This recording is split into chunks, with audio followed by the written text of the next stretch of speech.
Makanya disebutkan di hadis Muslim, nomor hadis 1960, riwayat Sayyidah Aisyah, dikuatkan oleh keterangan Ibnu Abbas radhiyallahu taala anhuma, Nabi itu teman-teman sekalian, ya, sering meningkatkan puasa di bulan-bulan hurum, bulan hurum, termasuk bulan Rajab. Ya, kata Sayyidah Aisyah, termasuk juga kemudian Ibnu Abbas radhiyallahu taala anhuma, saya kadang melihat Nabi sallallahu alaihi wasallam sering puasa, seakan-akan nggak buka, tapi juga sering melihat beliau buka, seakan-akan nggak puasa. Ya, maksudnya apa? Maksudnya, kalau Anda ingin kemudian meningkatkan puasa di bulan-bulan hurum, seperti bulan Al-Muharram, bulan Dzulqa'dah, bulan Dzulhijjah, bulan Rajab, itu silahkan, boleh-boleh saja. Walaupun tidak ada kekhususan mengkhususkan puasa di satu bulan saja, tidak. Ya, tapi kalau Anda ingin tingkatkan puasa, silahkan, ini dalilnya, yang sahih. Apa dalil sahihnya? Tadi saya bacakan. Ya, pertama, isyarat ayat Qur'annya menyebutkan demikian. Yang kedua, untuk puasanya hadis Muslim nomor hadis 1960.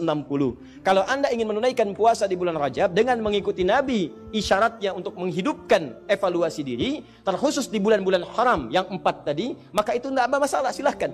Sunnah, boleh. Kalau ada yang tanya, boleh nggak saya puasa bulan Rajab? Silahkan. Anda mau Senin puasa? Silahkan. Kamis puasa? Silahkan. Tidak ada batas, seperti hari-hari biasa. Seperti hari biasa, cuman pahalanya ketika Anda kerjakan untuk menghindari maksiat, maka tadi itu bisa berlipat dari hari sebelumnya. Jelas sampai sini? Jadi kalau Anda ingin puasa bulan Rajab, misalnya saya pengen puasa Senin, boleh. Pengen puasa Kamis, boleh. Pengen puasa Senin Kamis, silahkan. Pengen Ayyamul Bid, silahkan. Pengen puasa Daud, silahkan. Atau pengen misalnya puasa beruntut, Senin puasa, Selasa puasa, Rabu puasa, Kamis tidak, boleh.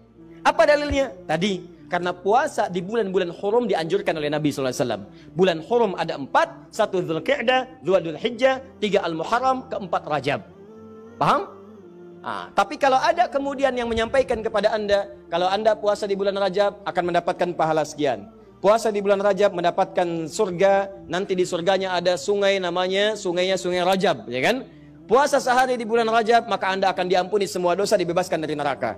Kalau sudah bebas dari neraka, ngapain puasa Ramadan? Jelas?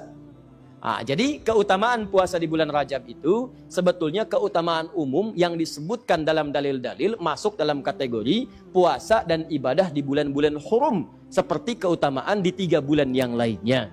Tidak ada amalan-amalan khusus misalnya yang hadis-hadisnya menunjuk keistimewaannya. Tapi kalau Anda kerjakan, silahkan saja kerjakan dengan niat mengerjakan amalan-amalan rutinitas seperti yang lainnya. Dan pahala Allah berikan kepada Anda.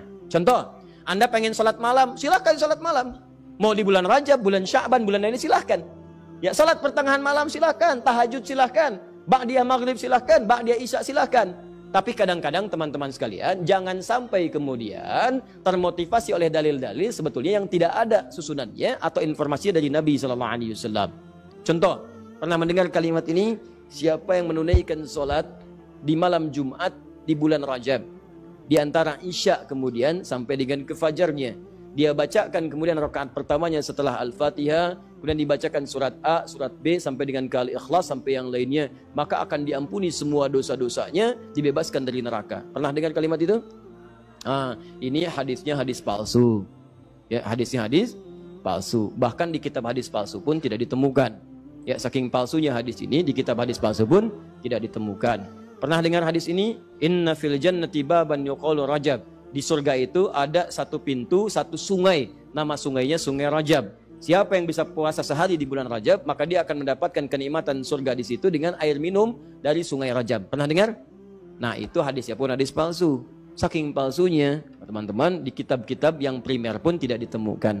Saya sudah menggali, ada 7 kitab yang menyampaikan itu. Saya sudah tulis semuanya, 7 kitabnya, di mana ininya, rawinya siapa, saya sampaikan semua.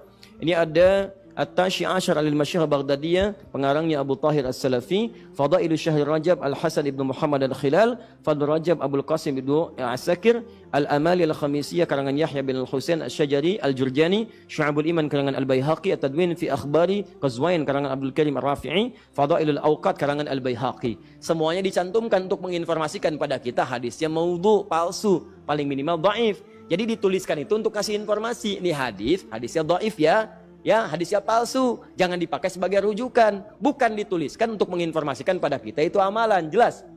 Tapi kalau Anda misalnya pengen bangun malam, silahkan. Cuma jangan merujuk kepada informasi tadi. Jadi kita bersikap adil di tengah-tengah. Awas, hati-hati. hadis ini ditampilkan bukan untuk mencela orang. Jangan sampai Anda melihat ada orang misalnya puasa di bulan Rajab, Anda katakan, oh ya hadis palsu. Bukan. Karena dia bisa menggunakan yang sahih. Jelas. Anda sendiri nggak puasa, malah mencela orang. Kalau pengen puasa silahkan, tapi gunakan sandaran yang sahih hadisnya. Jelas? Kalau malam pengen sholat, boleh nggak? Boleh. Silahkan tunaikan sholat, tapi jangan jadikan hadis palsu sebagai sandaran. Paham?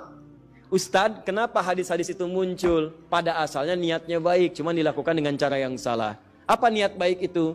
Ada sebagian orang melihat keutamaan banyak di bulan Rajab, tapi orang banyak meninggalkannya. Akhirnya dibuatlah anjuran-anjuran untuk mengerjakan itu semua. Cuma dituliskan dengan cara yang salah. Begitu disampaikan dengan cara yang salah, jadilah kemudian acuannya keliru. Itulah asal munculnya orang banyak mengerjakan amalan mengacu pada dasar-dasar yang kurang sempurna. Paham sampai sini?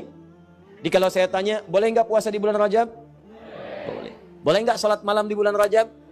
Boleh nggak sedekah di bulan Rajab? Boleh nggak mengkhususkan saya puasa sehari di bulan Rajab dapat surga?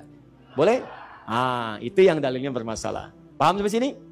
Jadi itulah asal muasalnya, runtutan ayatnya sudah ada jelas, hadisnya sudah ada, yang palsu sudah ada, yang sahih juga ada, yang sahih dijadikan acuan, yang kemudian dhaif atau palsu kita tinggalkan. Sepakat sampai sini?